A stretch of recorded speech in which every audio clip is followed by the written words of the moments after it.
Humble single mother takes twins to luxury restaurant work but never expected them to hug the millionaire CEO. After that, everything changed.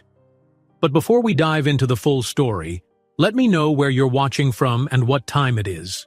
Now, subscribe to the channel, and let's get started. Emily's morning began with a bolt of panic. She snapped awake to the piercing ring of her alarm, heart pounding when she saw the time.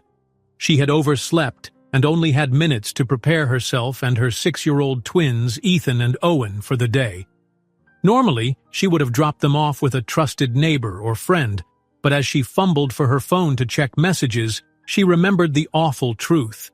Her usual babysitter had canceled, and no one else was available.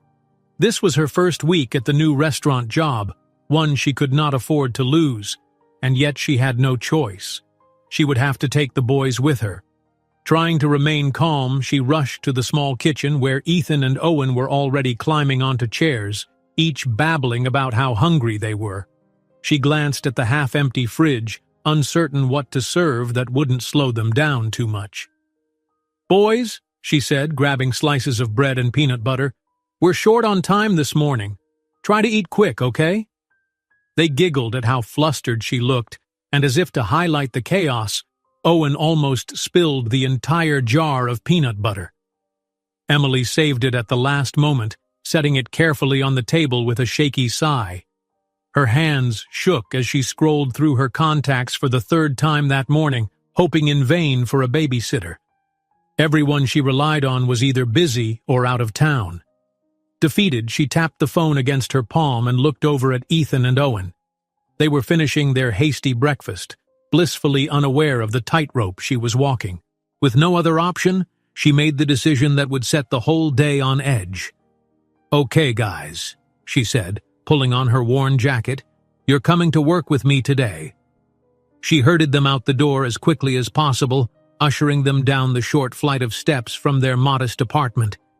Once they were buckled into her old sedan, she turned the key, praying it would start on the first try. The engine sputtered, and for a dreadful moment, she thought it was done for good. Then, mercifully, it roared to life. As she sped off, every red traffic light felt like an extra nail in the coffin of her punctuality. Traffic was merciless, and Emily caught herself muttering under her breath, "Please don't break down. Please don't break down," as if her car could sense her desperation. By the time she arrived at the upscale restaurant, she was convinced her heart might burst through her chest. She parked by a side alley, far from the polished main entrance, and hopped out, quickly coaxing the boys onto the sidewalk. The restaurant building was far grander than any place she'd worked before. Through tall windows, she could see crisp white tablecloths, elegant chandeliers, and neatly arranged silverware sparkling in the morning light. Ethan and Owen stood close together, gazing in awe.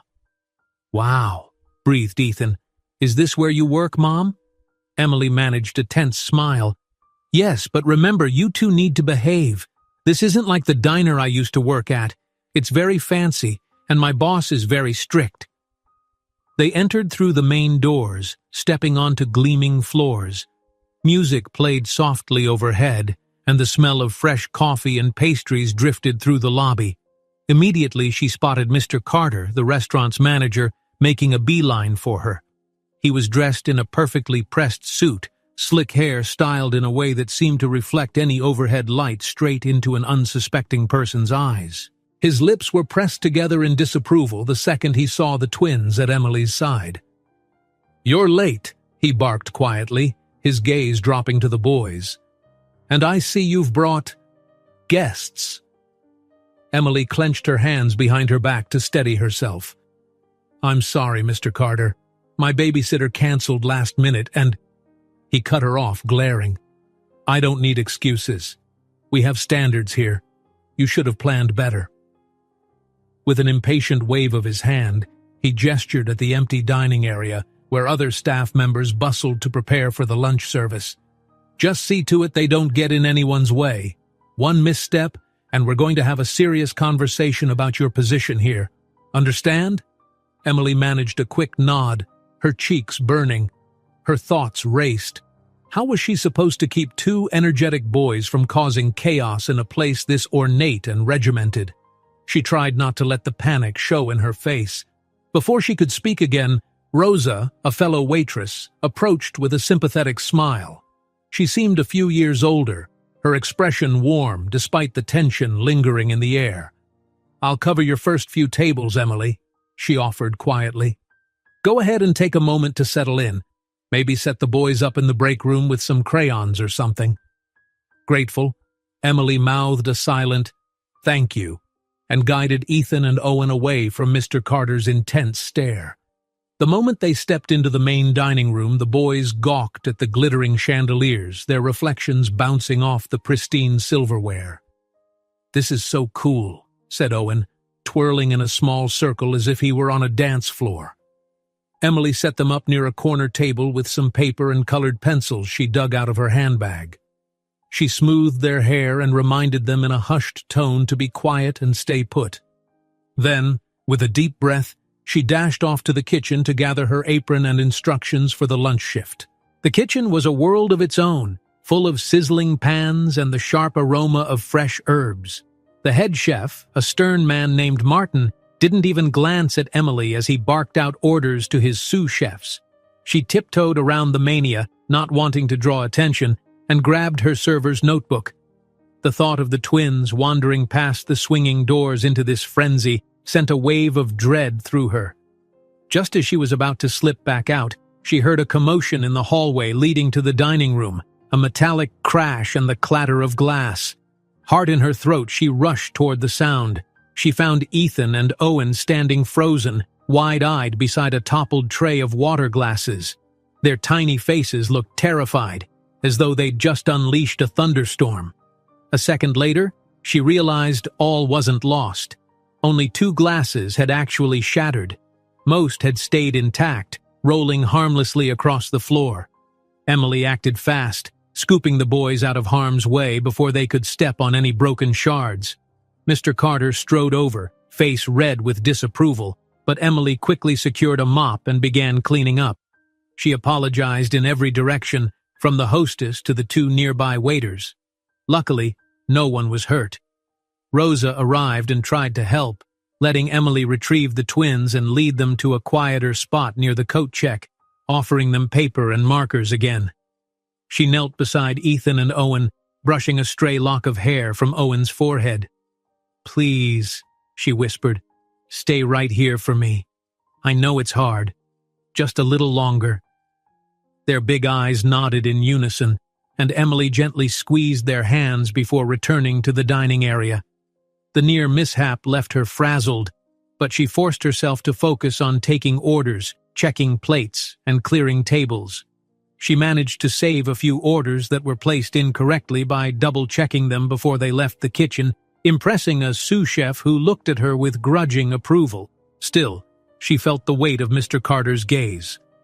Whenever she glanced up, there he was, arms folded, brow furrowed, as if waiting for her next mistake. At one point, he pulled her aside, leaning in close enough that she caught a hint of his aftershave. "I can't have kids running around a high-end establishment," he warned in a low voice. "Get them under control or you'll be out of here. I don't care what your situation is." Tired and near tears, Emily nodded. She didn't trust herself to speak without choking up. This job was already proving more demanding than she had imagined, and it was only her first week. She was about to apologize again when Mr. Carter's expression softened just a fraction. "There's a VIP coming soon," he said abruptly. "Someone very important. If there's any trouble at all, let's just say it won't end well for you." Emily's heart lurched. Before she could ask who was coming, Carter simply turned on his heel and walked off, leaving her with that ominous warning. She looked over to where Ethan and Owen sat, doodling quietly. She felt more protective than ever, yet also more uncertain of how to navigate the day. Then, she saw that both boys were watching her intently, each with a small smile that made her chest tighten. They trusted her to hold everything together, and she couldn't fail them. Steadying her breath, she pushed her shoulders back, determined to survive whatever came next. As Emily fights back tears, Mr. Carter hints at a big VIP arriving soon. He warns that if anything goes wrong, there will be serious consequences. Emily glances at her boys, realizing the pressure she's under has just multiplied. Emily awoke with a flutter of anxiety in her chest, remembering how the previous day had ended. Mr. Carter's warning about a VIP's imminent arrival had weighed on her mind all night. She rushed around her small apartment, preparing Ethan and Owen for another day that offered no easy childcare solution. Both boys followed her every move with curious eyes, sensing that something important was happening. Even as she tried to keep her voice calm and reassuring, they picked up on her worry. When they arrived at the restaurant, the usual morning bustle seemed amplified. The entire staff was summoned to a quick meeting on the main floor before opening. Mr. Carter stood at the head of the group, straightening his tie and pursing his lips, awaiting silence. Once it fell, he cleared his throat in a way that conveyed both authority and impatience. "Listen up," he began, eyes flicking from face to face. "We're expecting a special visit from William Sterling.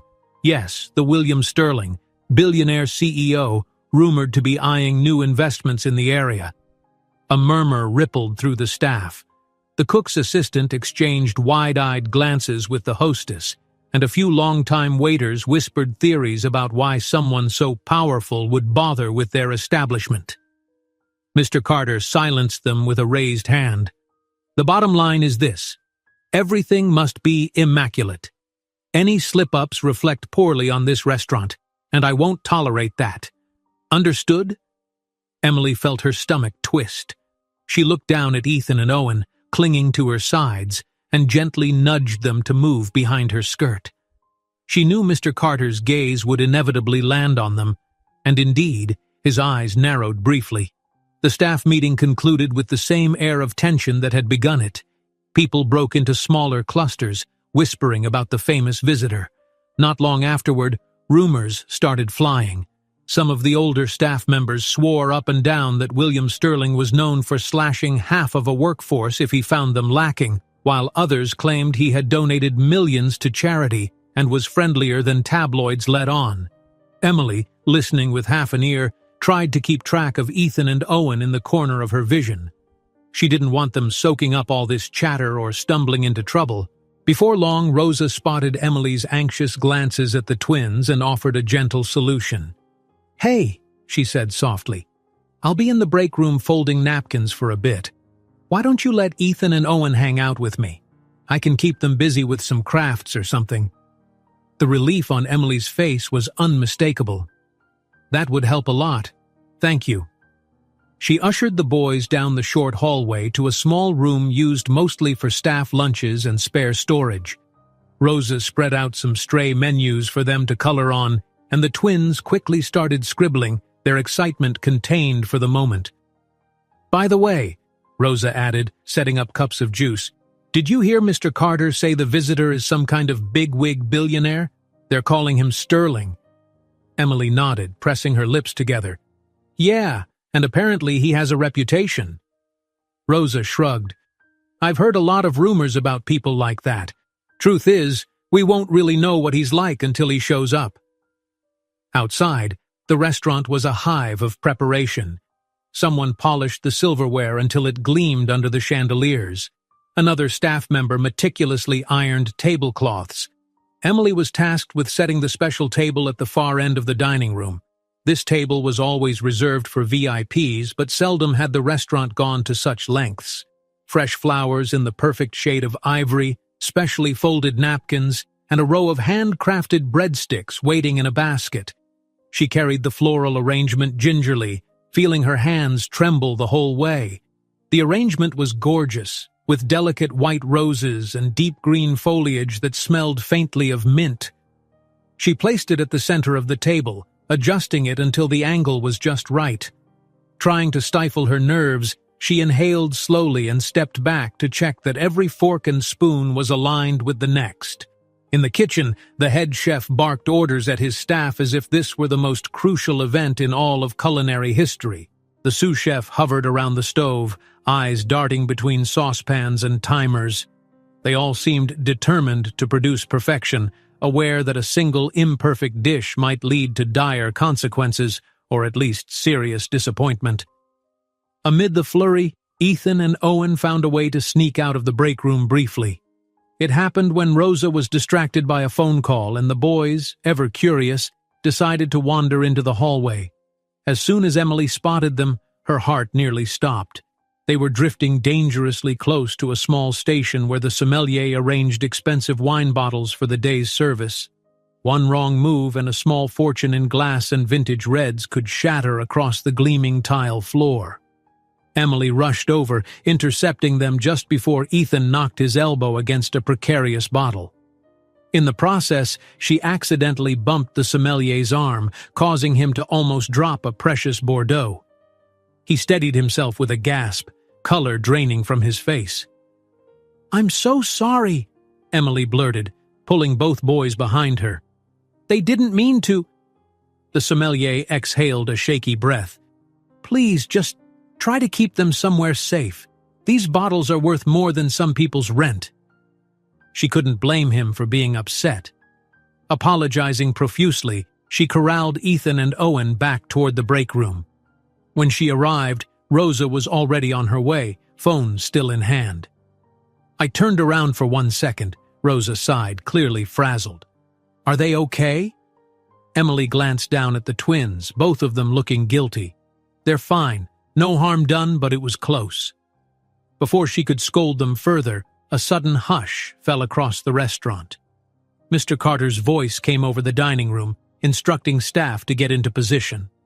Emily felt a pang of dread. The hush in the air meant that William Sterling was believed to be arriving any moment. She glanced at the clock and realized the entire morning had flown by in a swirl of nerves and near mishaps. She settled the twins again in the break room, shutting the door behind her and handing Rosa an apologetic look. "If you can keep them here, I'll handle lunch service. I promise I'll figure out something more permanent as soon as possible." Rosa nodded, giving her a gentle pat on the arm. "Just go. I've got them." Stepping back into the dining area, Emily could feel the tension clinging to every staff member. Her colleagues stood straighter, as if they were on guard for a royal inspection. Someone had dimmed the lights just slightly to make the chandeliers sparkle more elegantly. Emily wiped sweaty palms on her apron, reminding herself that she needed to keep calm. A job was at stake. Not just any job, but the best-paying one she'd ever managed to secure. She darted into the restroom for a moment, locking herself in a stall to take 3 slow, even breaths. When she emerged, she stared at her reflection in the mirror. Dark circles under her eyes testified to too many sleepless nights, too many early mornings.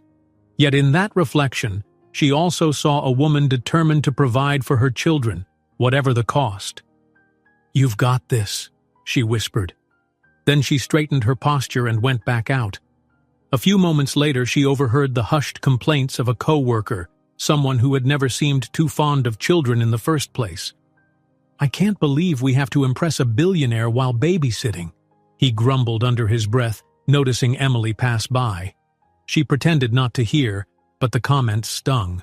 She kept her head high, reminding herself that no matter what anyone said, she was working to support her boys.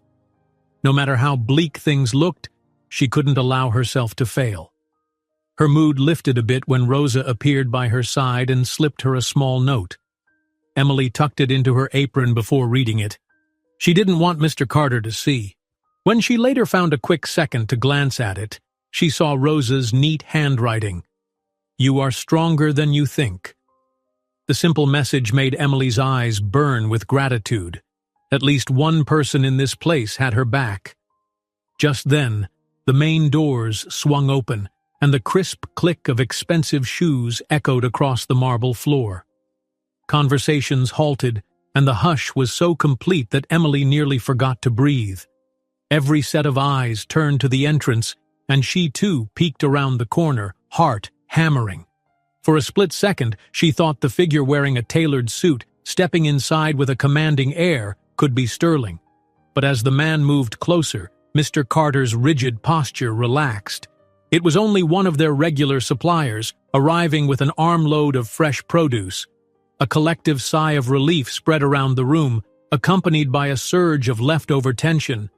They had geared themselves up for a serious moment, only for it to be a false alarm. Emily's shoulders loosened slightly, though she knew the day was far from over. The real arrival would no doubt happen soon, possibly before they could fully prepare. As she resumed her tasks, she caught sight of something through the wide front window, a sleek black car pulling to a stop on the curb outside. The tinted windows and immaculate finish made it look expensive, the kind of vehicle ordinary people rarely get to ride in. Suddenly her chest felt tight, and her grip on the napkin in her hand faltered. Emily sees a sleek black car pull up through the restaurant's window. Could this be the man who holds her job security, and possibly her family's future, in his hands? The hush that fell over the restaurant was almost tangible the moment the sleek black car appeared at the entrance. Emily felt her pulse race as she caught sight of the immaculate vehicle. Its windows reflected the sunlight in a way that made it hard to see inside. A uniformed driver stepped out first, walked around, and opened the back door with a carefully measured flourish.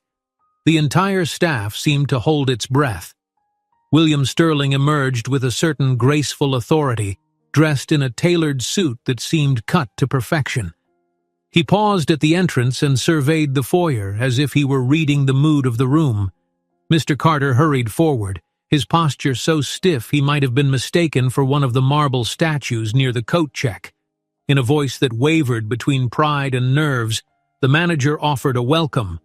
Sterling merely inclined his head in acknowledgement, eyes taking in every detail around him.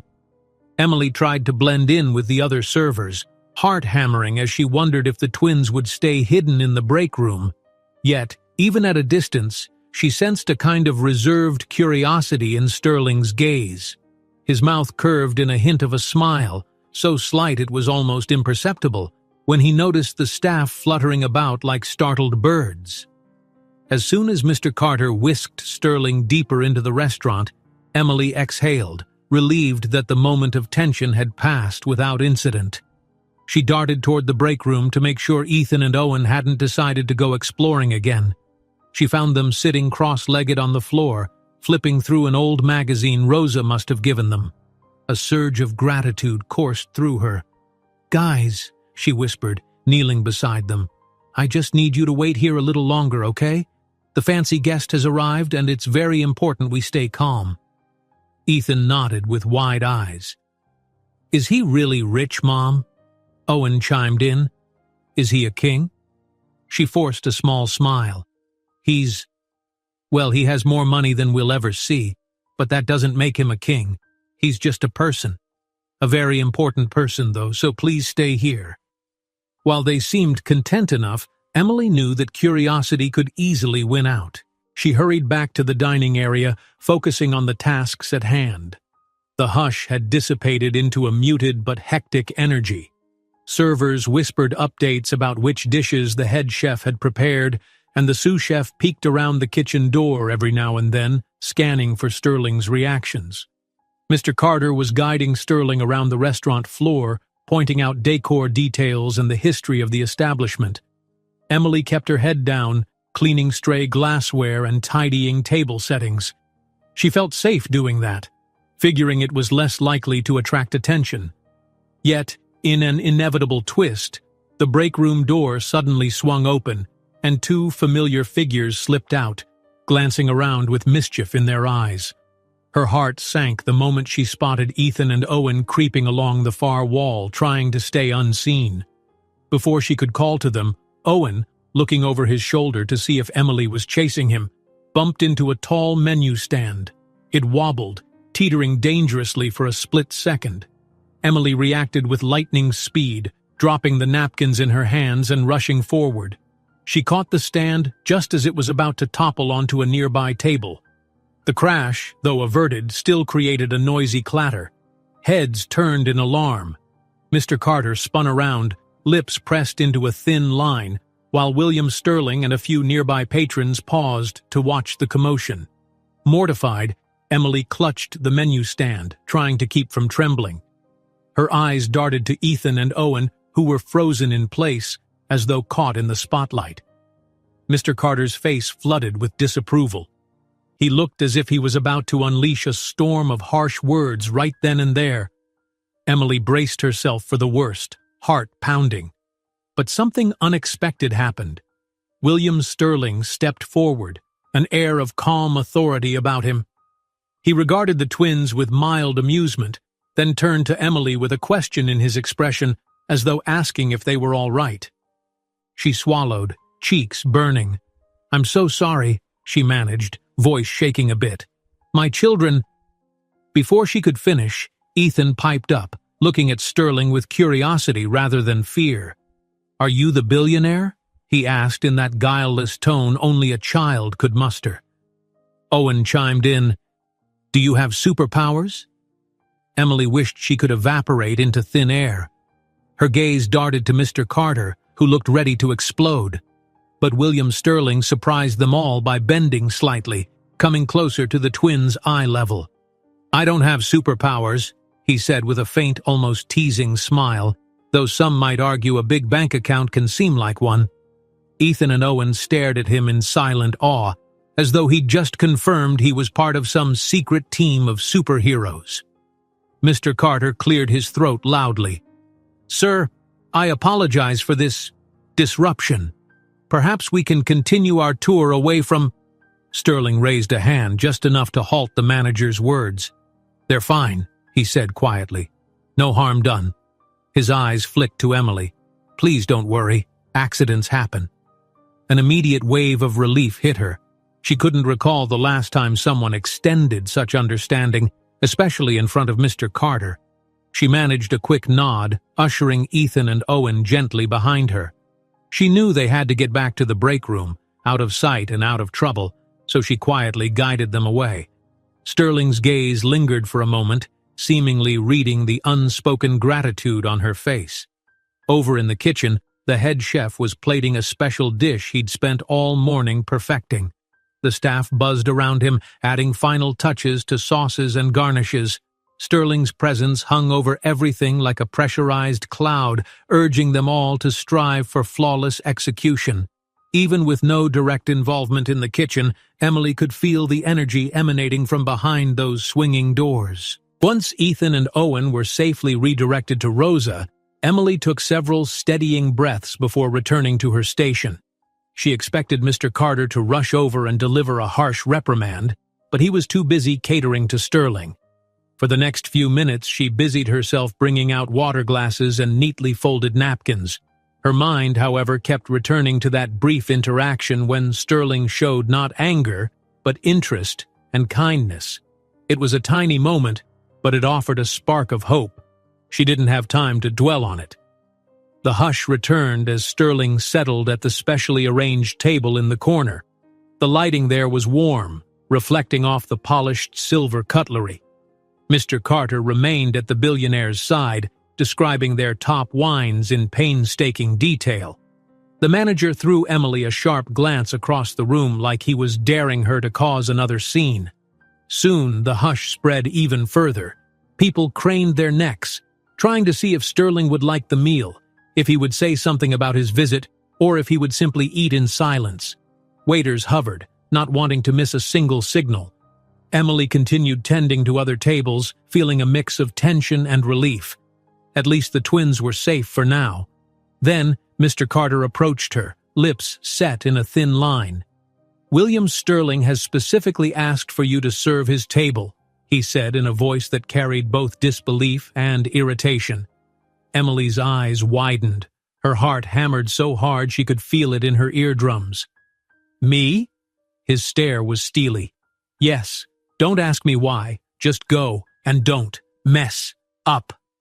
Nerves pooled in her stomach as she gathered the menu and tray to approach Sterling's table.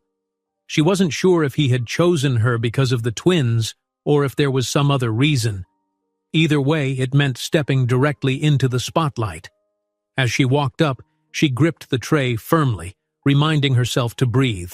Her entire job, her livelihood, seemed to hang in the balance of how this interaction went. Sterling glanced up as she neared, and for the second time that day, she sensed the unexpected warmth behind his eyes. Was this a test? A chance? She couldn't decide, but she was about to find out. Sterling requests Emily to serve his table personally. She feels a swirl of anxiety and anticipation, uncertain if this is a punishment or an opportunity. Emily smoothed her apron and approached William Sterling's table with careful steps, determined not to let her nerves show. Every eye in the dining room seemed to be on her. She felt self-conscious but kept her chin up, reminding herself that this was just another table, another guest, albeit one who could turn her life upside down if things went wrong. When she arrived, Sterling looked up from his phone with an almost casual air, as if he'd been expecting her. "Thank you for coming over," he said. "I'd like to try a specialized tasting menu if that's not too much trouble. I hear your chef is rather talented." Emily managed a polite smile, her heart drumming a steady beat. "Of course. I'll let the kitchen know. We have several seasonal dishes that might interest you." Sterling inclined his head, then added, "I appreciate the extra care. You strike me as someone who attends to details." There was a quiet confidence in his voice that made her both uneasy and strangely comforted. "I do my best, sir," she said, then left to relay his request. She hurried to the kitchen, weaving between tables and mindful not to bump into any patrons. The sous chef raised an eyebrow when she passed along Sterling's order, but agreed to accommodate the request. "Just be sure your kids don't wander in here," he warned, nodding at the door behind Emily. "I can handle the rush, but not little ones underfoot." Emily let out a resigned sigh. They're supposed to be in the break room. She didn't mention that she was still worried they might make another daring escape. Sure enough, when she peeked into the break room a few minutes later, Ethan and Owen were sitting on the floor, coloring on a small stack of old menus Rosa had found. Their faces were serious, locked in sibling competition. "I want to color the bread," Ethan complained, tugging the pencil from his brother's grip. Owen pulled back, nearly toppling a plastic container of breadsticks onto the floor. Emily caught it just in time. "Guys," she whispered, checking behind her to see if anyone was watching. "Let's try a little teamwork, okay? And please stay here. I'll be right back." Both boys nodded, looking suitably chastised. She eased the door shut and jogged back to the dining area, determined to keep up with orders.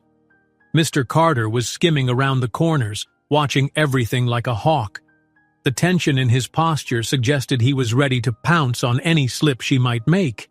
Emily forced herself to focus on her tables, greeting a couple that had just been seated while keeping William Sterling's meal at the forefront of her mind. When the sous chef signaled that the first course of Sterling's tasting menu was ready, Emily dashed into the kitchen to retrieve it. She took a moment to breathe in the rich aromas, a mix of herbs and roasted vegetables, before carrying it carefully across the busy floor. Sterling was reviewing something on his phone when she arrived, but he set it aside and gave her his full attention. "Thank you," he said as she placed the plate in front of him. The dish looked exquisite, a delicate arrangement of seasonal produce and a drizzle of dark sauce. Emily was about to step away when he spoke again, his voice low enough that nearby tables wouldn't hear.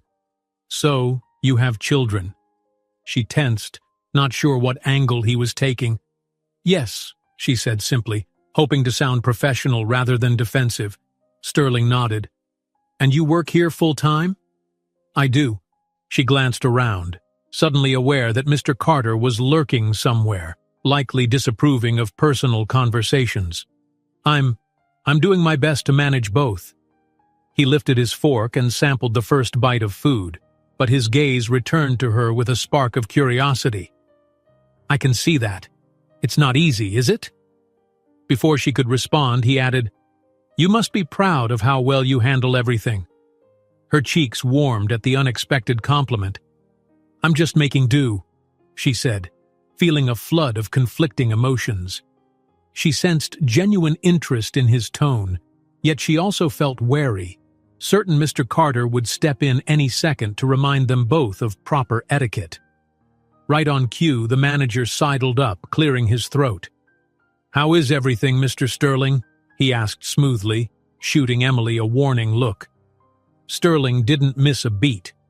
"Delicious," he replied. "I trust the rest of the courses will be equally impressive." Then he turned to Emily. "Whenever you have a moment, I'd like you to explain each dish's ingredients. I'm particular about flavors." "Of course." She nodded, stepping back to give him space, but her heart pounded faster at the idea of more one-on-one interaction. The next few minutes were a blur of tasks. Emily welcomed a new group of diners, topped off water glasses, and rushed to answer a phone vibrating persistently in her apron. She took a quick glance at the screen. An unknown number. Maybe it was the babysitter she'd been trying to track down for days. But as she reached to answer, Mr. Carter swooped in, scowling. "No phones on the floor," he hissed. "Your focus should be on guests." She switched the phone to silent, swallowing her frustration. When she tried to check on Ethan and Owen again, a busboy intercepted her with urgent news that more guests had arrived. As she passed the hallway, she tossed a quick glance toward the break room. She didn't see the twins in the corridor, so she hoped they were still safe inside, occupying themselves. While serving the next course to Sterling, she found him studying the restaurant as though each detail offered a clue. "You run a tight ship here," he remarked, a faint note of irony in his voice. "The staff seems very aware of expectations." Emily kept her tone cautious. "Mr. Carter is very particular. He wants everything flawless." Sterling made a thoughtful sound but didn't elaborate. He mentioned almost offhand that he was conducting an evaluation of the restaurant for a potential business move, though he left it hanging without explaining further. Emily sensed something more behind his words but wasn't about to pry. The dining room was too public, and Mr. Carter could be behind her at any second. Then a sudden crash interrupted the careful dance of plates and servers. Emily's heart jumped as she saw Owen sprawled in the hallway near a rack of clean plates, Ethan standing next to him, wide-eyed. Dozens of plates rattled ominously, teetering on the edge of disaster. Without thinking, Emily abandoned her tray at a nearby table and sprinted over. She managed to secure the rack, saving the plates from crashing to the floor. Owen looked up at her with a quivering chin, unhurt but scared. Some guests let out startled gasps, and Emily heard the hush of disapproval ripple through the room. Mr. Carter stormed over, face flushed. "This is unacceptable," he barked in front of everyone. "I warned you about bringing children here." She lifted Owen into a safer spot, eyes flicking from Carter's furious expression to the silent onlookers. Her face burned with shame. Before she could stammer out an apology, William Sterling stepped in, placing himself calmly between them. "It looked like an accident to me," he said, resting a steady hand on the metal rack. "No harm done, aside from a bit of commotion." Mr. Carter's brow twitched in irritation. "Sir, this is highly—" Sterling held his gaze with surprising authority. "People are more important than plates. A mother looking after her child is nothing to be ashamed of." He glanced at Emily, giving her a hint of a nod. "The boy's fine, I take it?" She swallowed, hugging Owen against her side as Ethan hovered behind her. "Yes, he's okay," she murmured. "Thank you." Her cheeks were still hot, but the sting of Carter's reprimand eased under Sterling's steady defense. Mr. Carter, at a loss for words, mumbled something about returning to service and stomped away. Emily could almost feel the tension release as the staff and patrons resumed their business, though gossiping whispers lingered in the air. She crouched beside her sons, making sure they understood the gravity of the situation. "You two need to stay in the break room," she pleaded, voice shaking with relief and exasperation. "It's too dangerous out here." They both nodded, clearly remorseful. A quiet commotion followed as Rosa came hurrying over, offering to help guide the twins back. Emily let them go with a shaky sigh. Her limbs felt like jelly from the adrenaline, but she forced herself to straighten up and continue working. Tables still needed clearing. The dining room wouldn't wait for her to collect her composure. As she did her best to regain a sense of normalcy, she caught Sterling watching her from his seat. There was no mockery in his expression, only a reserved compassion. For the first time, she allowed herself to wonder what motivated him to be so understanding. Perhaps he was just a decent man, or maybe there was more to his interest in her predicament than he let on. When it was all over, Sterling stood by the entrance, preparing to leave. He spoke briefly to Mr. Carter in tones too low for Emily to catch. Then, with a polite nod to the staff, he stepped outside, his driver holding the door of that sleek black car open. Before the door closed, Emily thought she saw him glance her way again, as though silently promising that their paths would cross soon. Sterling leaves the restaurant, telling Mr. Carter he'll be back soon. Emily stands in the doorway, wondering why he's so determined to return, and what it might mean for her future. After the excitement of William Sterling's visit, the restaurant settled into a strange lull, like the calm after a burst of thunder. Emily arrived the next morning with Ethan and Owen in tow, still no babysitter solution, and tried to ignore the wary glances from some of her co-workers. The day began with routine tasks, but beneath the surface, everyone seemed on edge. People whispered in the corners and cast furtive looks at the main entrance, half expecting Sterling to stride in at any moment. In the staff room, a cluster of servers swapped stories over cups of coffee before the official start of the shift. One insisted that Sterling was planning to buy out the restaurant outright, a second swore he was there only to close it down, and a third claimed he might fire everyone and bring in a new team. The speculation grew wilder with each passing minute, until Rosa spoke up in an exasperated tone. "None of us know for sure why he's really here. Maybe he just wants a good meal." Their chatter died down as Mr. Carter entered, shooting them a scowl. In stiff silence, everyone dispersed to get ready for the morning crowd. Emily scooped up Ethan and Owen from where they sat coloring on the floor, worried they'd overheard too much. The boys exchanged glances, bright with curiosity. "Mom," Ethan said, "is that man with the fancy suit coming back?" "Yeah," Owen piped up.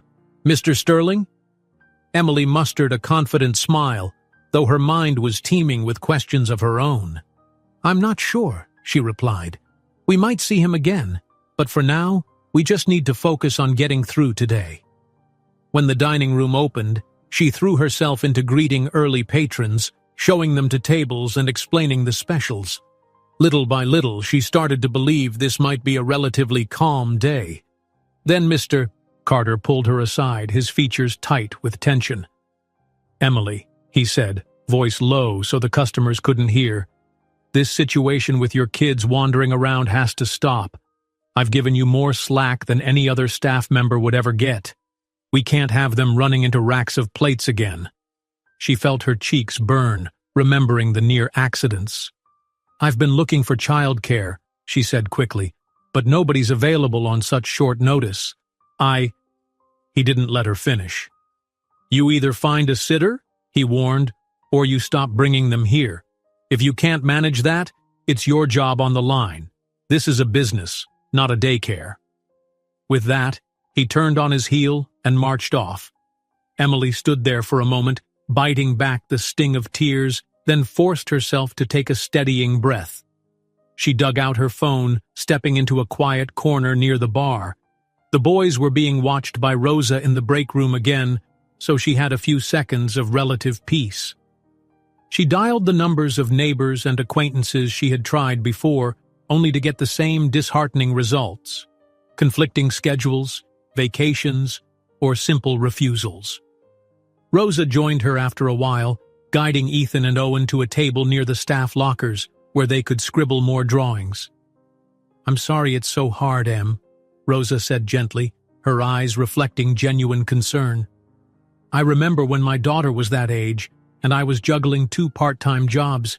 I nearly lost my mind trying to keep it all together." Emily blinked in surprise. "You have a daughter?" She'd never known this detail about Rosa's life. Rosa nodded, leaning against the wall. She's older now, lives with my sister in another city for better schooling. Didn't have much choice, but sometimes I still feel guilty not being there for her every day. She paused, then offered a small smile. All this to say, I get it. It's not easy. A sense of kinship blossomed between them in that cramped corridor. Emily placed a hand on Rosa's arm. "Thank you," she whispered. "That means more than you know." They shared a moment of solidarity before returning to their tasks. Emily felt a little less alone, even though she was still cornered by the childcare crisis. At least someone else understood. Mid-morning, a faint smell of burning drifted in from the kitchen. Emily wrinkled her nose, exchanging a wary look with Rosa. They hurried toward the source just in time to see a sudden burst of dark smoke curling up from a pan on the stove. A line cook grabbed a towel and tried to wave away the smoke. Another cook yelped and jumped back from a flash of flame at the edge of a greasy pan. Before anyone could yell, "Fire!" chaos erupted. Flames licked at the overhead ventilation hood, and a pungent smell filled the air. The kitchen staff scrambled for extinguishers, but in the confusion, they nearly toppled one another. Emily darted in, adrenaline surging. She spotted an extinguisher mounted near the back door and lunged for it, pulling the pin with trembling hands. She released a burst of foam directly onto the blaze. The flames sizzled and spat, the heat palpable even from a safe distance. Another staff member finally joined in, aiming a second extinguisher. Within seconds, the fire died down to smoldering embers. Everyone coughed in the thick cloud left behind, but no one was hurt. Pots clanged to the floor, and the kitchen fell into stunned silence. The head chef, face red from both the heat and embarrassment, stared at Emily. Thank you. That could have spread faster if—" He trailed off, looking at the blackened scorch marks along the stove. Mr. Carter stormed in, furious at the sight of the aftermath. "What happened here?" he demanded. "This place is an utter mess." No one answered at first, still catching their breath. Emily lowered the extinguisher, shoulders trembling. She half expected Carter to blame her, but one of the cooks spoke up. "Some grease spilled over and ignited. Emily jumped in with the extinguisher before it got worse." Carter's glare shifted to her. "I see," he said curtly. "You could have caused a panic leaving your station like that." Her jaw tightened at the unfairness. "I was trying to help. If we hadn't gotten it under control—" He cut her off, voice clipped. "We'll talk about it later. Now help clean this up. We have customers who expect their meals on time." A bitter taste settled in her mouth. It was clear Carter found a way to twist everything into her fault. Still, she shoved her frustration down and set about cleaning the sooty residue with rags and soap, mindful of the coughed complaints from the rest of the kitchen staff. By noon, the usual wave of lunch patrons arrived, and Emily was behind schedule from the fire cleanup. She rushed from table to table, apologizing for minor delays, trying to salvage the best service she could under the circumstances.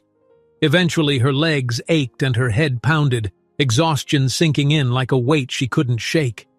In a rare lull between customers, her phone vibrated again. This time she checked the screen and realized the unknown number was calling for the second time that day. She ducked into the back hallway to pick up, bracing herself for either good or bad news. A tentative voice greeted her. "Hi, this is Karen. My sister said you might need a babysitter?" Hope surged in Emily's chest. "Yes, I do. I absolutely do." They spoke for a minute, though the connection was spotty. Karen explained she was new to the area, had flexible hours, and was looking for part-time work. Emily's hand tightened around the phone as relief warred with skepticism. It sounded almost too good. The call dropped just as she was about to pin down a definite day, leaving her with a half-promise hanging in midair. Her mood rose a notch nonetheless. Maybe, just maybe, there was a chance to fix the situation. Smiling for the first time all day, she pocketed her phone and returned to the front, where a pair of co-workers was gossiping. They made no attempt to hush their voices as Emily approached.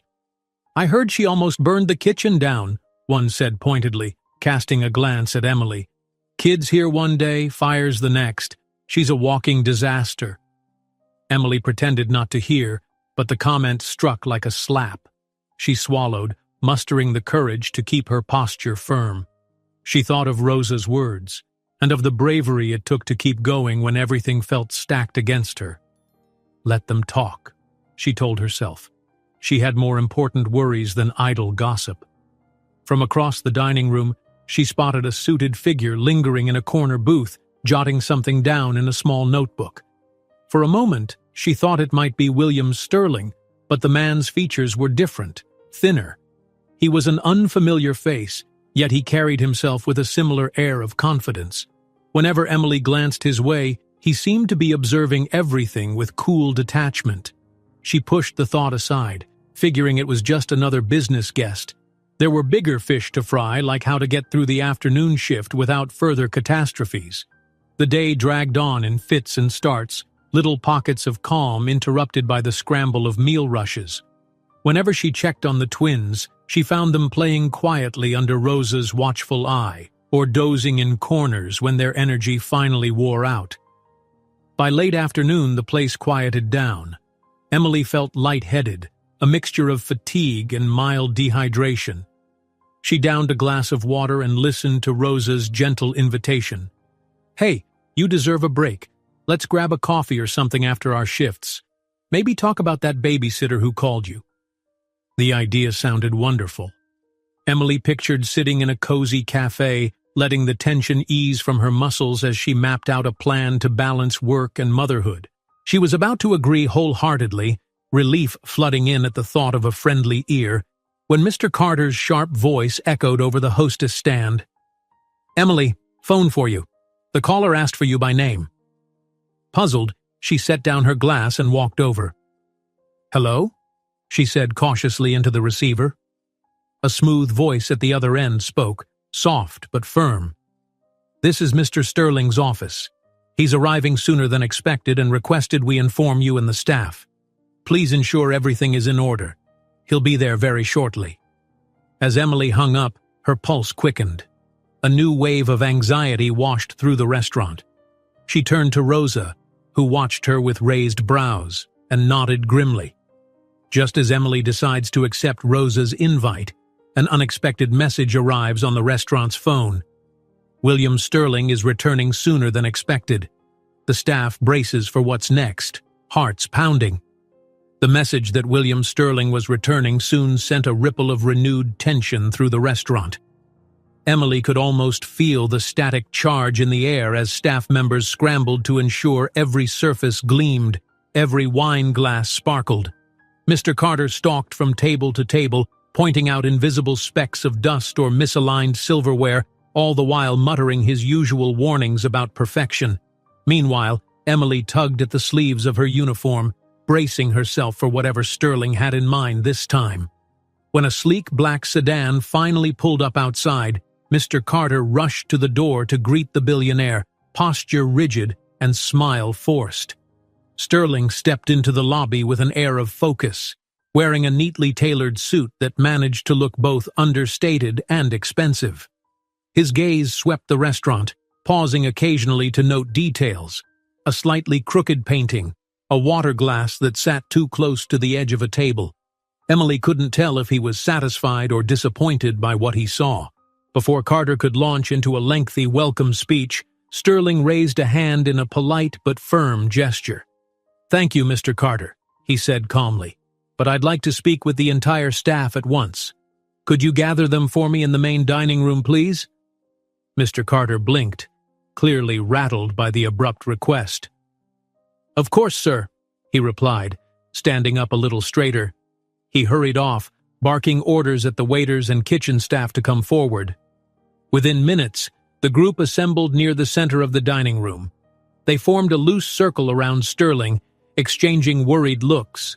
A clatter of pots and pans emanated from the kitchen as a few stragglers in aprons dashed in late. Even Rosa looked uneasy, though she tried to give Emily a reassuring half-smile. Ethan and Owen stood at Emily's side, wide-eyed at the sudden gathering. Mr. Carter lingered by the hostess stand, but Sterling turned to him with a polite nod. "I'd like this meeting to be private," Sterling said, voice mild but unyielding. "Mr. Carter, would you mind handling the front for a moment?" The request was so unexpected that Carter's mouth fell open.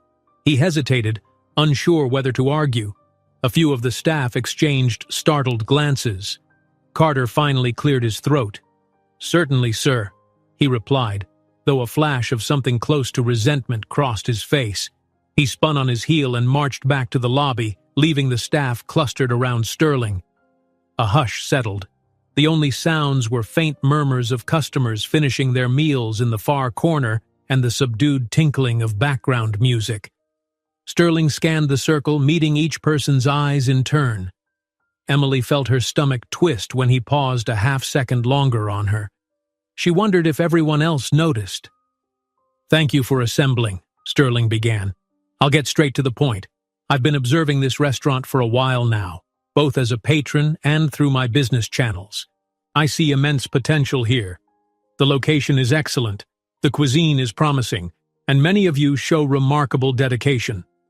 A small wave of relief and curiosity rippled among the staff, until he continued in a more serious tone. "However, there are issues. The restaurant's atmosphere isn't always welcoming. The management structure feels rigid, and the place is missing the warmth that truly sets a fine establishment apart. I'm considering an investment to revamp the restaurant, but changes will be necessary." Low murmurs rose. A waitress near Emily glanced nervously at her co-worker, while the sous chef looked downright anxious. No one was certain what changes might entail, and they feared the worst: layoffs or a total overhaul that replaced them all. Sensing their apprehension, Sterling lifted a hand in reassurance. "I'm not here to fire you," he said, "and I have no desire to gut the team. In fact, I believe the soul of this place lies with the people who work hard every day to make it run. But certain standards must be raised. That includes not just the quality of food and service, but also how we treat each other and our guests." A cautious sense of relief settled over the gathering, though Emily noticed some staff members exchanging doubtful looks. Rosa exhaled softly. The tension in her shoulders eased a fraction. Sterling's gaze drifted through the cluster once more, and when it landed on Emily, she felt her heart skip. "I'd particularly like to acknowledge one of your fellow employees," he said. "Emily has shown tremendous composure under challenging circumstances, and I've been impressed by her determination." Heat rushed to Emily's cheeks. She wasn't used to being praised so openly, especially not by someone with Sterling's stature. A few co-workers shot her envious or baffled glances, and Rosa gave her a discreet nod of encouragement. Meanwhile, Ethan and Owen grinned, completely unaware of the subtle politics at play. "Nevertheless," Sterling continued, "I suspect Emily isn't the only one balancing a difficult personal situation with work. A restaurant thrives when employees feel supported, but also when they strive for excellence. My plan involves introducing new processes, expanding the menu, and modernizing parts of the dining area. It will require effort from all of you. In return, I'll invest in your training, equipment, and overall conditions, if you're willing to adapt." A ripple of cautious optimism spread through the group. Some staff members looked relieved, others intrigued, and a few remained skeptical. Sterling clapped his hands softly, signaling the end of the brief meeting. "Thank you for your time," he said. "Keep this between us for now. Mr. Carter has his role, but ultimately, this is my decision as a potential investor. Please inform him only that we had a productive discussion." He paused, glancing toward the doorway. "I'd like to speak with Emily privately for a moment. The rest of you may return to your duties." Uncertain murmurs followed as the staff disbanded. Several gave Emily questioning looks. She could only shrug, equally mystified. Rosa managed a tiny smile as she shepherded Ethan and Owen off to the side, allowing Emily to step closer to Sterling. When they were alone, save for the faint bustle of the remaining customers at far-flung tables, Sterling turned to her. "Walk with me," he said, gesturing toward a more secluded section of the dining room. Emily's stomach fluttered. She followed him, nerves crackling in the silence between them. He stopped near a window overlooking a small courtyard where sunlight caught swirling dust motes in the air. "I've noticed your dedication," he said quietly. "Not just in your work, but in how you protect your children. That's something I respect. My own mother." He hesitated, choosing his words carefully. "She struggled to balance everything when I was young. Different circumstances, of course, but I remember what it was like to watch someone do whatever it took to keep a family afloat." Emily's throat tightened. She'd wondered about his background. How a person became a billionaire CEO often seemed shrouded in mystery. "I appreciate your understanding," she managed to say. "It's been difficult." "I can see that." He glanced briefly in the direction of the break room where Ethan and Owen had disappeared. "As I move forward with my plans, I might have an opportunity for you, a chance to step beyond just waiting tables." She blinked, a mix of surprise and hope flooding her. What kind of opportunity? His tone became guarded, as if he wasn't ready to lay all his cards on the table. "I'd like you to keep things running smoothly while I assess the restaurant in more detail. If you can do that, ensure service quality, maintain order among the staff, and perhaps bring a warmer touch, then I'll consider something bigger, maybe a new position that better aligns with your potential. But we'll have to see if you're up for the challenge." Emily's thoughts raced. A new position? Did he mean a managerial role? Something else entirely?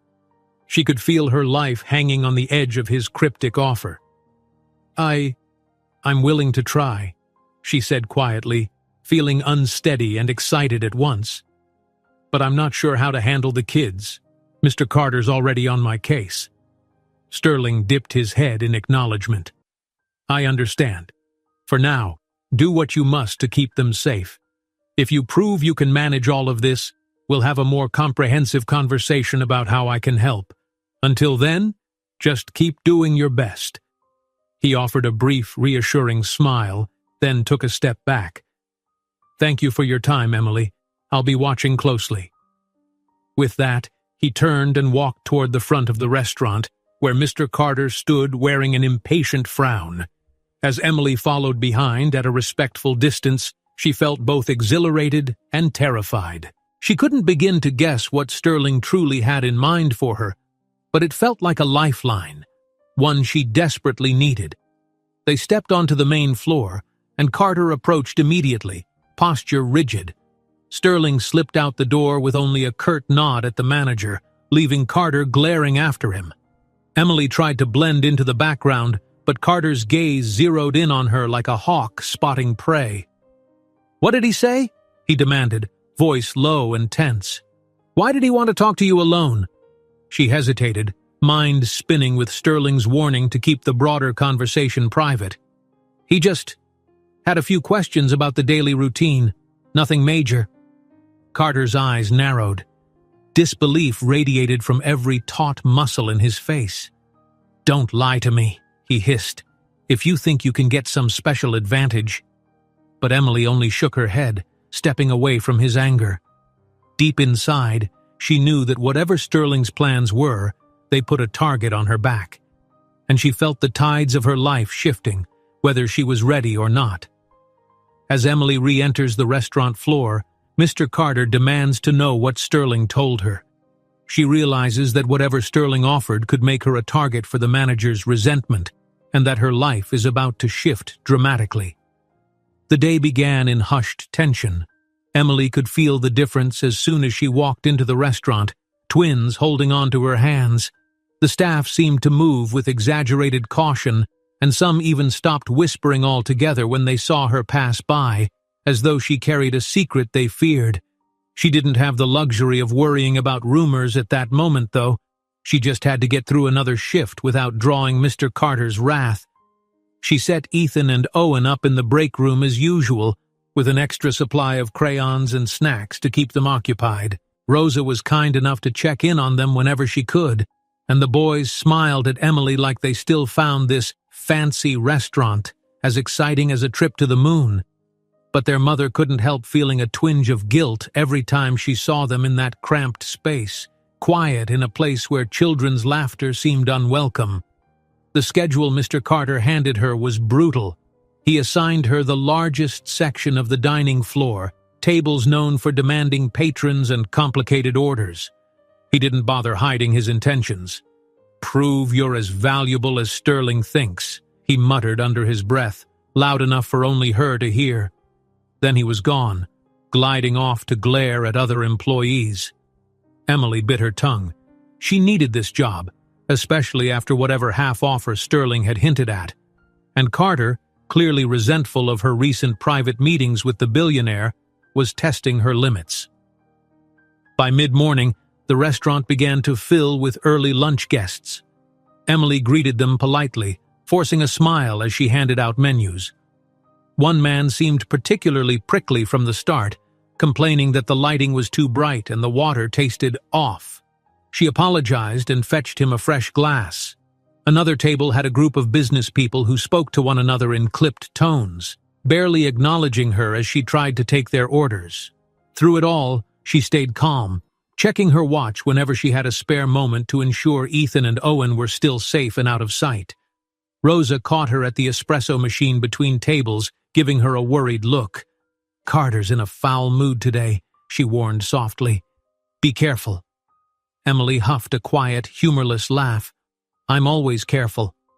She knew all too well that one misstep would land her in the manager's crosshairs, and from the look of things, he'd already decided to load his weapon. Sure enough, trouble soon found her. As she was taking a complicated wine order at the far end of the dining room, she spotted movement near the swinging doors to the kitchen. In the corner of her eye, she saw Ethan and Owen peeking out, apparently bored with the break room. Her heart lurched. She tried to wrap up the order quickly, but the customer asked a string of detailed questions about vintages. Nervous sweat beaded on her forehead. Owen broke away first, stepping into the bustle of servers rushing with trays. Ethan scrambled after him, eyes wide, already sensing they were somewhere they weren't supposed to be. Emily excused herself as politely as possible, pretending to confirm a detail in the kitchen, and hurried across the floor. Before she could reach them, Owen nearly collided with a busboy carrying a precarious stack of plates. It all happened in an instant. The plates wobbled, teetered, then slid from the busboy's arms. Emily lunged forward, arms extended, managing to catch half of them before they could smash on the tiled floor. The other half crashed loudly, sending shards of porcelain skittering across the restaurant, drawing alarmed gasps from nearby diners. Owen yelped and stumbled backward into Ethan, both boys looking terrified. Emily's pulse thundered in her ears. She could sense every head in the dining room turning their way. She tried to gather the unbroken plates, setting them carefully on a nearby counter, but Mr. Carter was already there, looming with a face full of anger. "This is exactly what I was worried about," he snapped, voice clipped and loud enough for nearby guests to hear.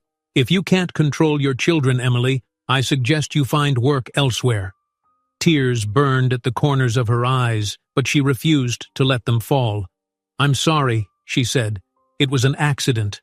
I'll pay for the broken plates." He cut her off with a slice of his hand through the air. "We'll discuss this later," he hissed. Then he spun on his heel, forcing a tight smile for the watching patrons. His voice shifted abruptly to a polite register, assuring the concerned tables that everything was under control. A suffocating wave of shame and dread washed over Emily as she guided the boys away, carefully avoiding shards on the floor. Rosa appeared like a guardian angel, quickly shepherding the children back to the break room with quiet reassurance. Emily took a moment to gather broken plate pieces and wipe the floor, ignoring the eyes boring into her. A few of her co-workers shook their heads in disapproval, while others, like the busboy, gave her apologetic glances. She still had tables waiting and a long shift ahead, no time to crumble now.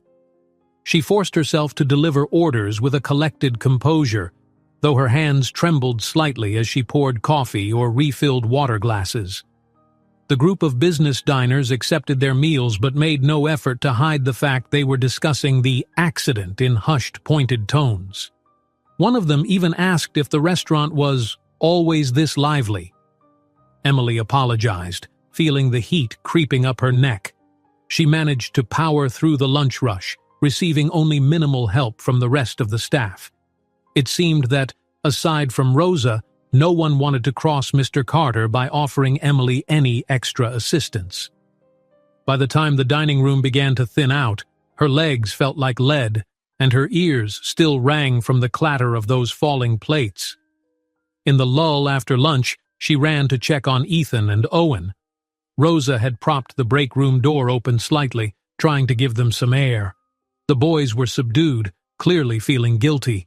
They clung to Emily when she entered, eyes tearing up. "We're sorry," Ethan mumbled. "We didn't mean to make trouble. It's so boring in here." Emily knelt down, hugging them tightly. "I know," she said, her voice choked with affection. "But it's safer than out there. Please, you have to stay put for just a little while longer, okay? I promise I'll figure something out soon." They nodded, wiping their eyes. Rosa caught Emily's gaze from the doorway. Her sympathy was evident, but so was her helplessness.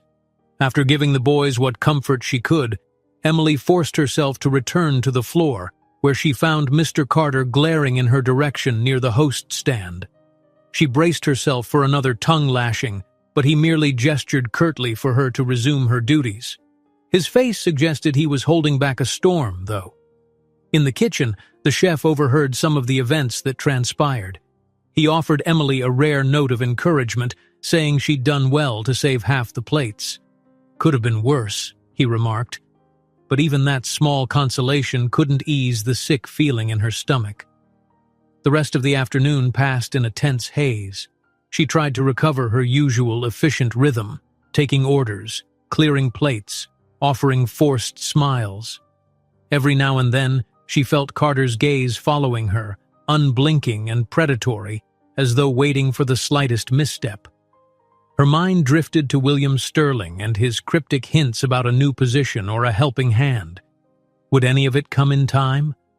Or would Carter succeed in getting her fired before she even had a chance?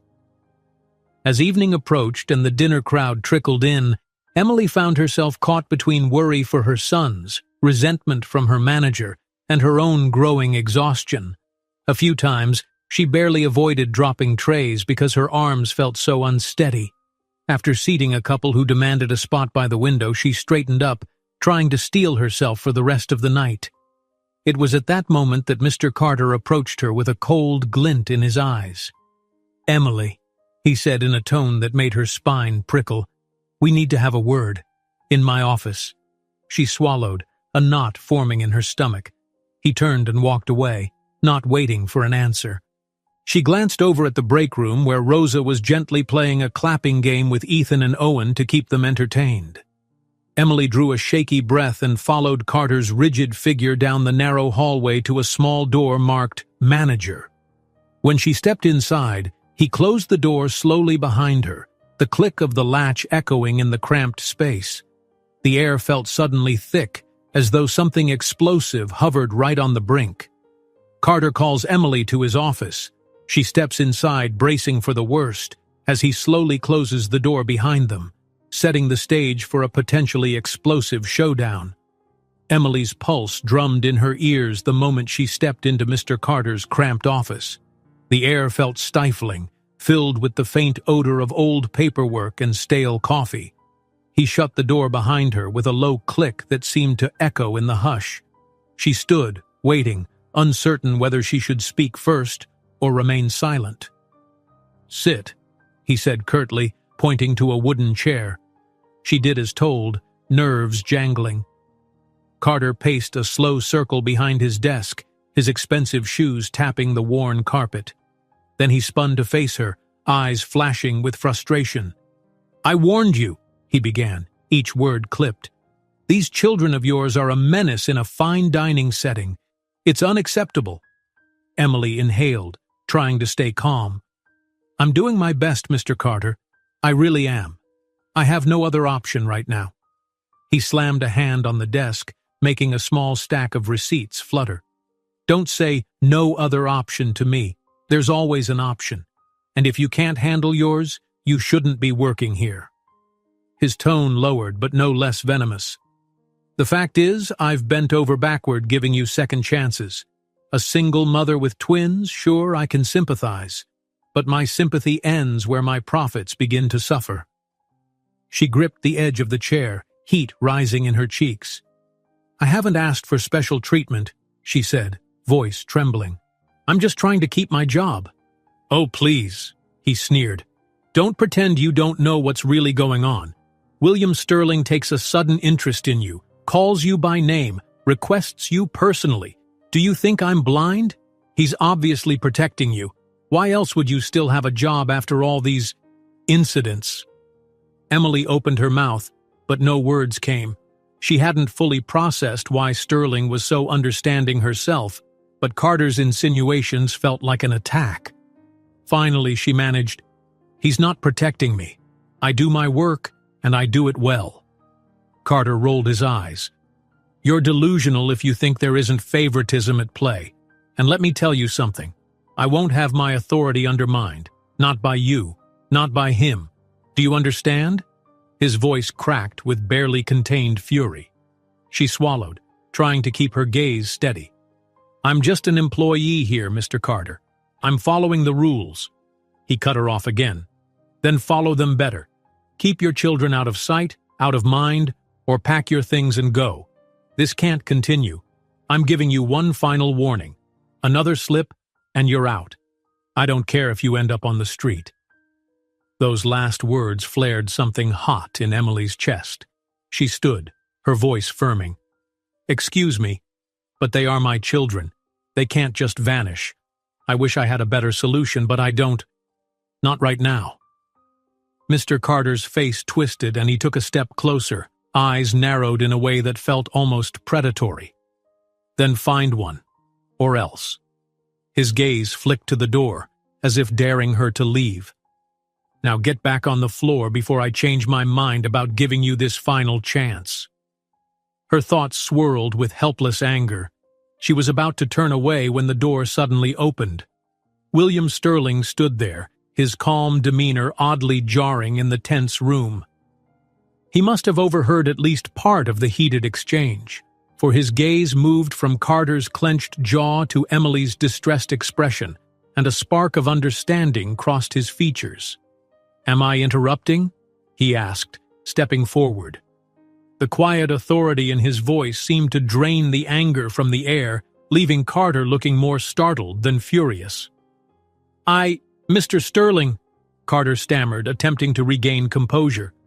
"We were just resolving a personnel issue." Sterling's eyes narrowed slightly, though his tone remained measured. "A personnel issue? That's interesting because it sounded more like a threat." Carter's mouth worked soundlessly for a moment. "I was merely enforcing our standards, sir. You've seen how often these twins run around. The liabilities—" Sterling lifted a hand, and Carter stopped. "I have seen, but I've also seen Emily handle herself and her children under extraordinarily difficult circumstances." He turned to Emily, his voice gentling. "Are you all right?" She nodded stiffly, trying to mask the trembling in her hands. "Yes," she whispered, embarrassed by the tears that threatened to surface. Carter cleared his throat, forcing a smile that didn't reach his eyes. "I assure you there's no real issue, Mr. Sterling. We were just having a frank discussion about performance improvements." He sounded as if he were trying to reel back control of the situation, but the tremor in his voice betrayed him. Sterling regarded him for a moment, then spoke in a crisp, even tone. "I believe an environment where employees feel threatened isn't good for business. I'm planning significant changes here, which you already know. Those changes include fostering a healthier work culture." He paused, letting the weight of his words sink in. "In my experience, fear rarely motivates true excellence." Carter's complexion turned a deep shade of crimson. He looked ready to protest, but seemed to think better of it. "Of course, sir," he said, forcing out the words. "I agree entirely." Sterling didn't smile, didn't nod. Instead, he turned to Emily. "I'm sorry you had to endure this kind of conversation. You've shown dedication beyond what most would manage in your position, and from my perspective, you deserve understanding, not hostility." Emily felt a rush of gratitude so intense that it nearly made her dizzy. She managed to maintain composure just barely. "Thank you," she said. I'm trying my best." Sterling offered a faint, reassuring nod. "I know." Then he looked back at Carter, his demeanor shifting back to polite firmness. "In the future, if there's a problem with any staff member's performance, address it constructively or come to me directly. I'd like no more scenes like this." He let the words hang in the air. Carter's lips parted, but he couldn't seem to force out much more than a meek, "Yes, sir." Sterling glanced around the cramped office as though the conversation were concluded. "Now, I think we've had enough excitement for one day. Emily, would you mind stepping out with me for a moment? I'd like to make a quick announcement to the staff before I leave." She hesitated, meeting Carter's furious stare. But with Sterling standing there, all the manager could do was swallow his pride. He moved aside with tight, forced politeness, allowing them to exit the small room. Emily followed Sterling into the main hallway, heart hammering. The adrenaline from that confrontation still tingled in her veins. Outside, the din of the restaurant continued. A few of the staff, drawn by the tension, hovered nearby with curious faces. Rosa stood at the edge of the group, Ethan and Owen peeking out from behind her. The moment they spotted their mother, they rushed over. She knelt to hug them, relief flooding her. Sterling cleared his throat softly, drawing everyone's attention. "I'd like to reaffirm something," he said. "I'm committing to invest in this restaurant. That means changes in management policies, training, and overall environment.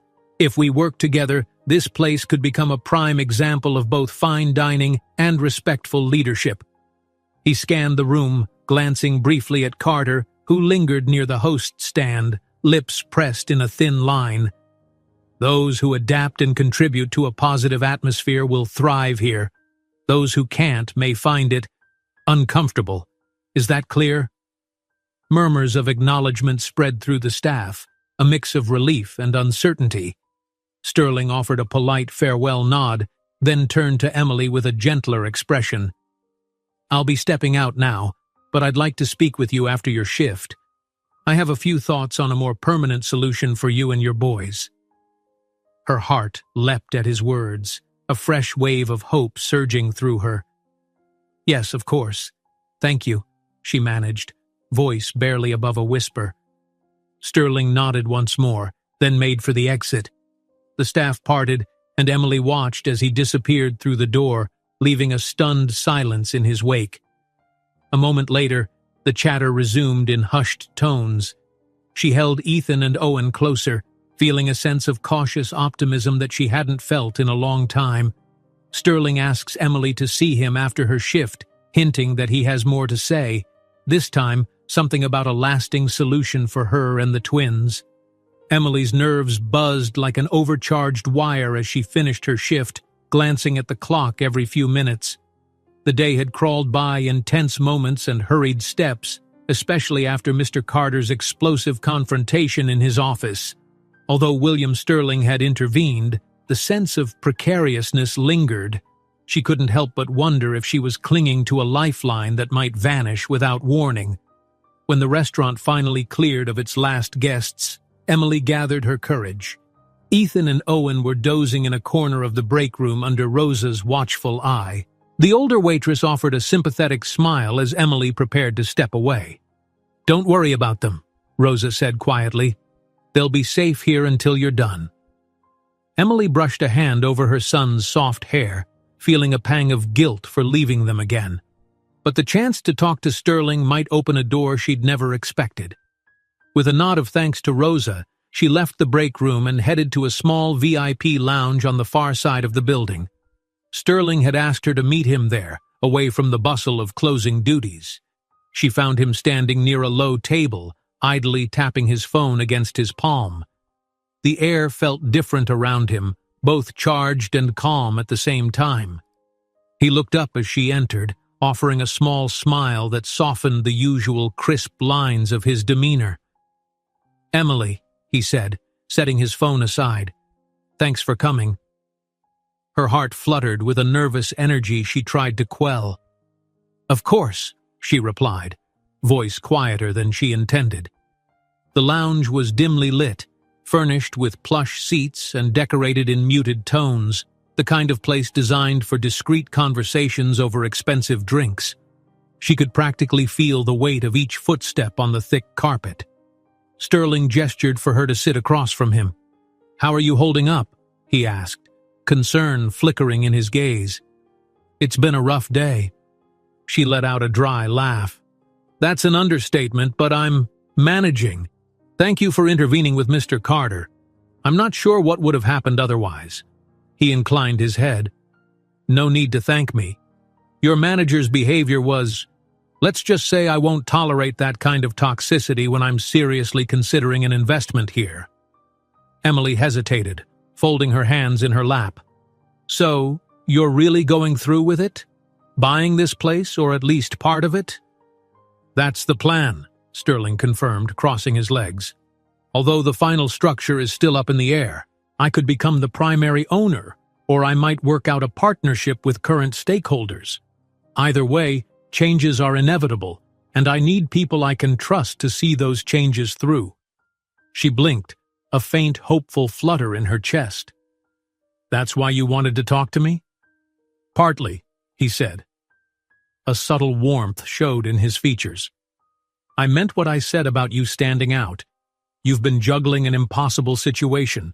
Work, twins, a hostile manager, and you haven't walked away. That says something about your resilience.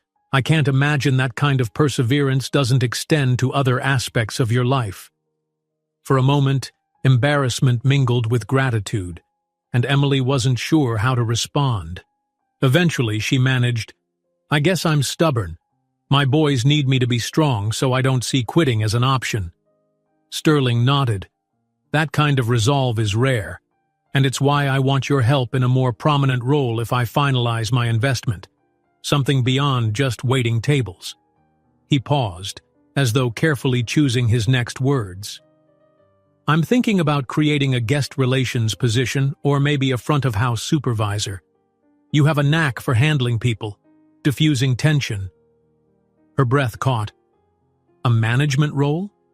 She'd never envisioned herself stepping into a position of real authority in such a high-end place.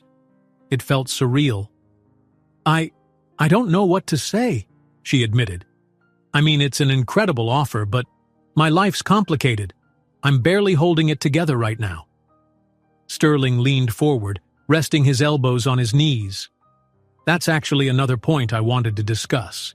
If you're open to it, I could help arrange childcare, at least in the short term. I know a few reputable agencies, or I could set you up with resources that aren't normally available to the average employee. It would free you to focus on learning new responsibilities." Emily's eyes widened. The idea of safe, reliable childcare for Ethan and Owen was more than just a convenience. It was like someone lifting a massive burden off her shoulders. And yet, she felt a flare of hesitation. "That's an incredibly generous offer, but I don't want to seem like I'm using you." A half smile curved his lips. "You're not. This would be a business investment, just like everything else. If you can fully commit to a leadership role, the restaurant benefits, and my investment grows more secure. Everyone wins." He paused, then added in a quieter tone, "And speaking as someone who's seen a single parent struggle, I know how vital that support can be." She recalled the hint of backstory he'd mentioned before, his mother working multiple jobs. She ventured cautiously, "Did your mother, was she alone too?"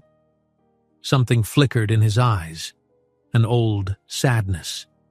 "Yes. My father left before I could walk. My mother did what she could, juggling 2 or 3 jobs at a time. We were never well off, but she insisted I focus on education, on building a future.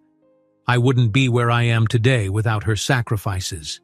He cleared his throat gently, as if nudging away painful memories. "So when I see your situation, I can't help but remember hers." Emily reached out and lightly touched his arm, a wordless thank you. The gesture felt oddly intimate, and she quickly withdrew her hand, cheeks warming. "I understand," she said softly, "and I appreciate it." They sat in companionable silence for a moment, the hush broken only by the faint hum of the restaurant's air conditioning. Emily felt the weight of a monumental decision pressing on her. On one hand, accepting Sterling's help could be the key to stability she'd been longing for. On the other, it meant opening herself up to questions, judgment, and the possibility of deeper resentment from Mr. Carter, or anyone who thought she was gaming the system. "I need to think about it," she admitted finally. "I mean, I'm leaning toward yes, of course, but I just need to be sure about the details." "Of course," Sterling said gently. "Take the time you need. I won't rush you.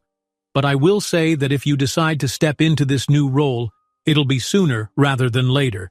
The restaurant could start its overhaul in the next few weeks. I'll need someone on the ground to help me manage front-of-house changes." She nodded, heart pounding. "I'll give you an answer soon."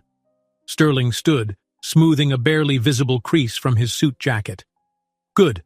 I'll be leaving town for a few days on business, but we can iron out specifics when I return. In the meantime, if you need any immediate help with childcare, let me know." Emily rose as well, feeling a mix of gratitude and trepidation swirling in her chest. "Thank you," she repeated, unsure she could convey how much his support meant. "For everything." He gave a small nod, then walked to the lounge entrance. Before stepping out, he turned, regarding her with that steady, thoughtful gaze. "You're stronger than you realize, Emily. Don't ever doubt that." Then he was gone, footsteps echoing down the corridor. She took a moment to gather herself, inhaling a shaky breath. Her eyes drifted to the lounge's subdued decor, the low lights reflecting off polished marble. Everything seemed to take on a sharper clarity, a reminder that her life might soon change in ways she hadn't imagined. Eventually, she shook herself from her reverie and left to find Ethan and Owen. The break room was quiet. Rosa had ushered them onto a small cot where they slept peacefully, arms tangled around each other. Emily watched their sleeping faces for a moment, heart tender. If Sterling's offer came through, they might finally have a stable routine and a mother who wasn't constantly torn in two directions. The thought made her chest ache with a mixture of relief and fear. She gently scooped up Owen, and Rosa helped gather Ethan. Together they carried the boys to Emily's old sedan parked behind the restaurant. Night had settled in, the air cool and the sky scattered with faint stars. Rosa set Ethan in the back seat, brushing a strand of hair from his forehead. "Good luck," she whispered to Emily. "I hope this all works out for you." Emily smiled gratefully. "Thank you for everything you've done.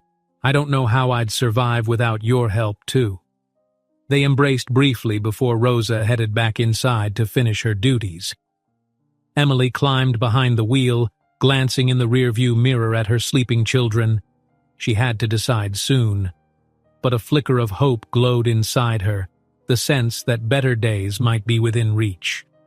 She started the engine and drove away, lost in thought about Sterling's proposal, about the promise of childcare, a possible promotion, maybe even a future with fewer nightmares and more possibilities.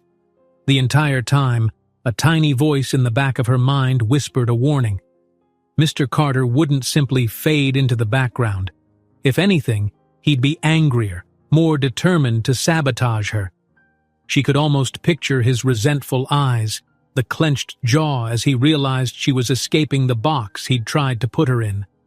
She pulled into her apartment's modest parking lot and carefully carried the boys upstairs, tucking them into bed. Then she sank into her own bed, exhaustion heavy in her limbs. Instead of collapsing into immediate sleep, she stared at the ceiling, her mind spinning with possibilities. She wondered whether she could really trust Sterling. Yes, he'd shown her kindness, but could it last? Or would she soon discover strings attached she hadn't anticipated? Still, hope burned brighter than her doubts. Perhaps for the first time in a long while, she was glimpsing a road that led somewhere other than endless struggle. She drifted off with that thought lingering in her dreams. the faint sounds of her children's gentle breathing reminding her what all this was for. Meanwhile, back at the restaurant, Mr. Carter lingered long after hours. He stood by the empty hostess podium, checking the day's receipts and glaring at the silent dining room as though it had betrayed him. When he was satisfied no one was around, he shut off the lights and stepped into the corridor leading to his office. The darkness seemed to cloak him like a conspirator. Pausing in the silent hall, he recalled the way Sterling had taken Emily's side again and again. His jaw tightened. If she thought she could ride the billionaire's favor to outmaneuver him, she was sorely mistaken. He had built this place practically from the ground up, and no single mother, billionaire-backed or not, would undermine his authority. He closed the door to his office, the lock clicking ominously. There in the shadows, he began to plot his next move. As Emily leaves the lounge, Carter lurks in the shadows, overhearing her agreement with Sterling. His eyes narrow. He has one last plan to undermine her success. Emily arrived at the restaurant earlier than usual, heart thrumming with anticipation. This was the big night, a special gala dinner intended to impress not only the regular VIP clients but also a handful of new investors who might join William Sterling's ambitious venture.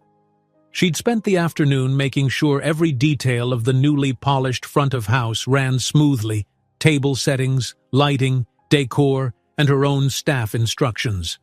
The twins were safely at home with a proper babysitter Sterling had helped her secure. For the first time in ages, she didn't have to glance over her shoulder every 5 minutes worrying about Owen bumping into something or Ethan wandering off. She'd left them eating peanut butter sandwiches, giggling at a silly cartoon, and even though she missed their presence, she felt lighter and more focused than ever.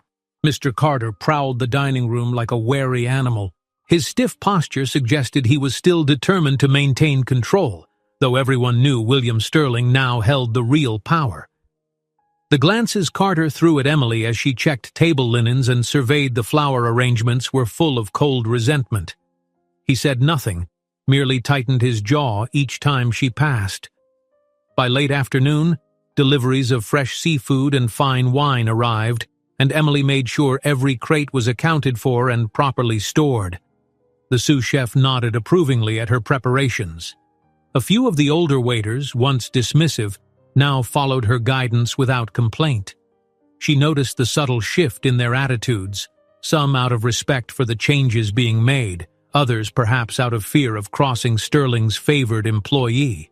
Whatever the reason, the dining room buzzed with an air of possibility she'd never felt before. As the hour for the gala neared, Emily hurried to a small office near the kitchen to finalize the seating chart. Sterling was due soon with several key guests, and everything had to be perfect. She double-checked the list, matching each guest to a carefully selected table, taking into account dietary preferences and social dynamics. Despite her nerves, she couldn't help feeling a small surge of pride at how far she'd come. Only weeks ago she was struggling just to keep her job. Now she was planning seating arrangements for elite diners and organizing staff like a pro. While she worked, Rosa entered, slipping in quietly. She gave Emily a grateful smile. "You've done wonders around here," she said under her breath. "It's a different place already. Not all the tension is gone, but there's hope."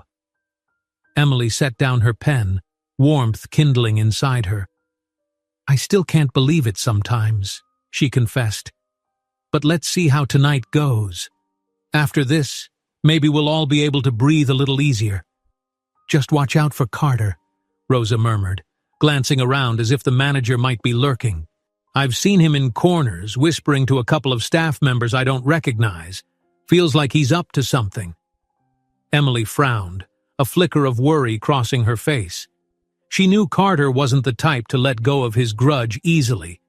But what could he possibly do on a night like this, with so many eyes on him and Sterling's presence looming? When the first black luxury car pulled up outside, she gathered her composure and hurried to the entrance. Sterling stepped out, wearing an impeccably tailored suit. A group of polished investors followed. They exchanged polite greetings with Mr. Carter, who wore a forced smile as he tried to appear indispensable. Emily kept her eyes on Sterling, relieved to see a friendly nod from him when their gazes met. Guests trickled in, each greeted by a staff member who offered wine or champagne. Emily moved between tables, ensuring fresh bread baskets and checking that the evening's menu, crafted to showcase the chef's skill, arrived without delay. Soft music played overhead. The lighting was warm, highlighting the soft tones of the decor. A quiet chatter filled the air, punctuated by laughter when someone found the conversation especially charming. As the night unfolded, Emily sensed something off in the edges of the room. She spotted two men, relatives of Carter perhaps, circling near the wine station more often than any normal staff would. They seemed to whisper to each other, looking around as if waiting for the right moment. She tried to brush away the discomfort, focusing on the tasks at hand.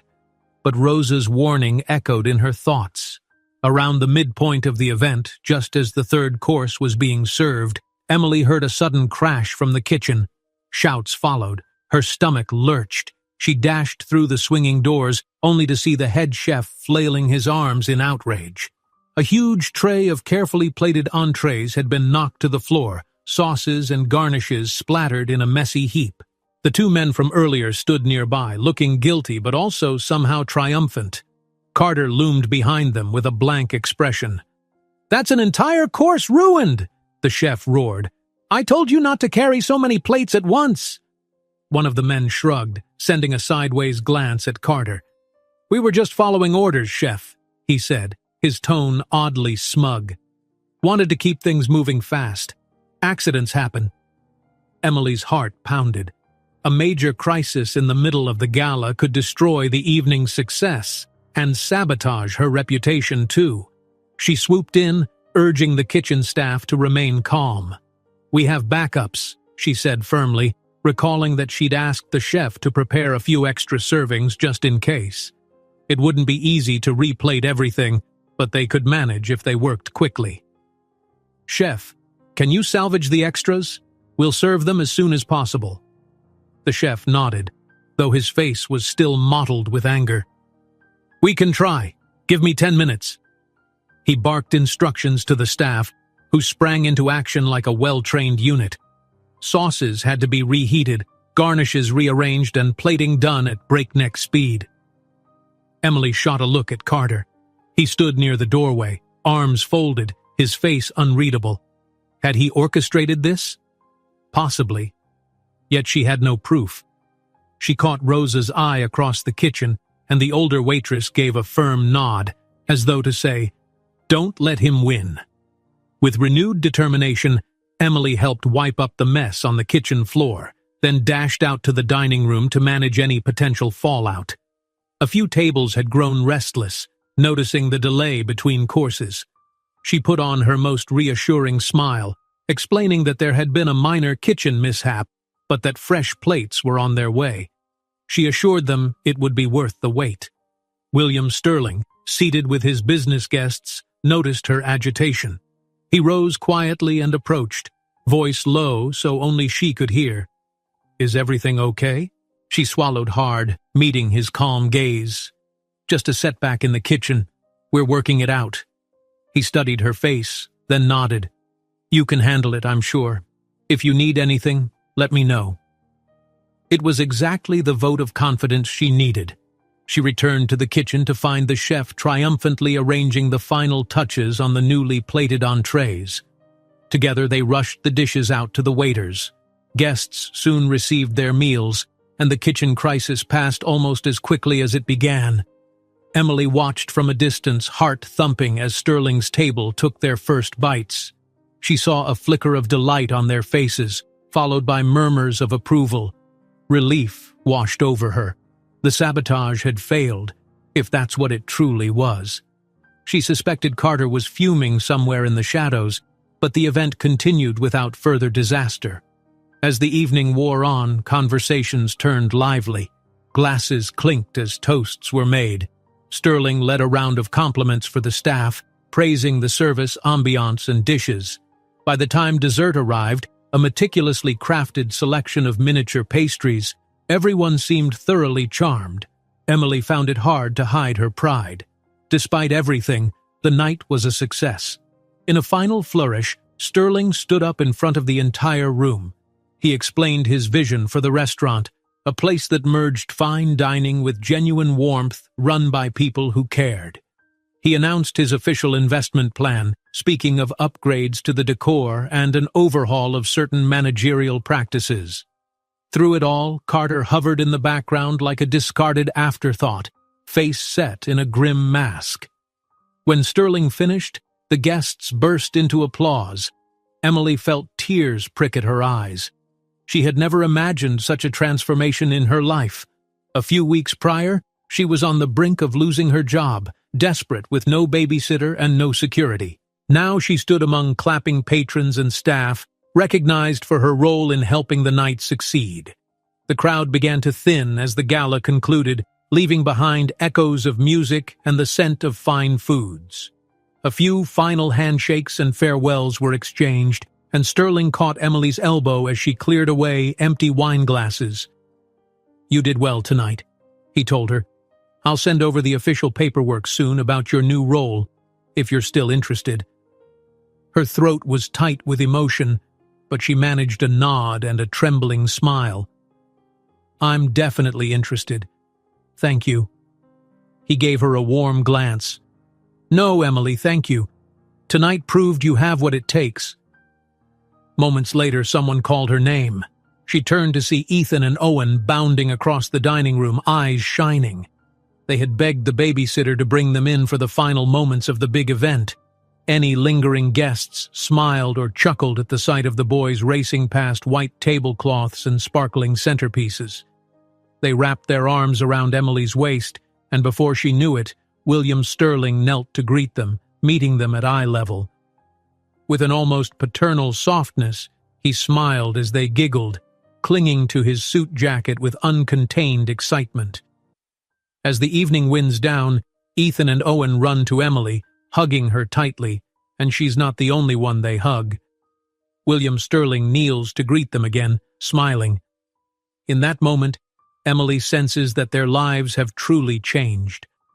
The final image is of the twins laughing in Sterling's arms, a symbol that new beginnings can emerge from even the most challenging circumstances.